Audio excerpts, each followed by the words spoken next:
మీ పేరు? రాధా. రాధా. ఓటు ఉందా ఇక్కడ? ఉంది. ఇప్పుడు ఎమ్మెల్యే ఎలక్షన్స్ వచ్చినాయి కదా, ఏ పార్టీకి ఓటేస్తారు? మెయిన్గా మీ కాలనీలో బస్తీల్లో ఏ సమస్యలు ఉన్నాయి? డబుల్ బెడ్రూమ్ ఇల్లు వచ్చిందా? ఏం రాలేదు మాకు. కాలనీలో సమస్యలు ఎలా ఉన్నాయి? నీళ్ళ ప్రాబ్లమే కొంచెం.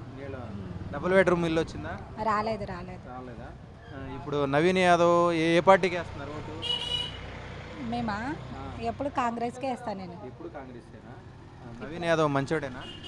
మంచోడే. డబుల్ బెడ్రూమ్కి అప్లై చేసావా? చేసిన. ఏమైంది? ఇంకా రాలేదు మరి. అప్పుడు బీఆర్ఎస్ ఉన్నప్పుడు అప్పుడు కూడా చేసిన, అప్పుడు కూడా రాలేదు. ఎందుకు రాలే? ఏమో మరి వాళ్ళకే తెలియదు. అప్పుడు రేషన్ కార్డు ఉందా?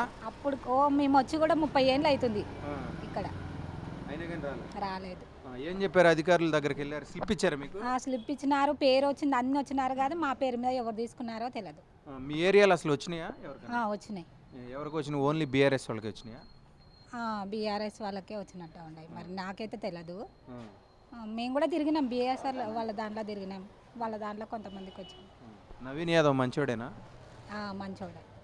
నవీన్ యాదవ్ ఓటేస్తారు ఈసారి? మేము ఎప్పుడు వేసేది కాంగ్రెస్కేనా. నువ్వు కూడా చెప్తావా? అంతే.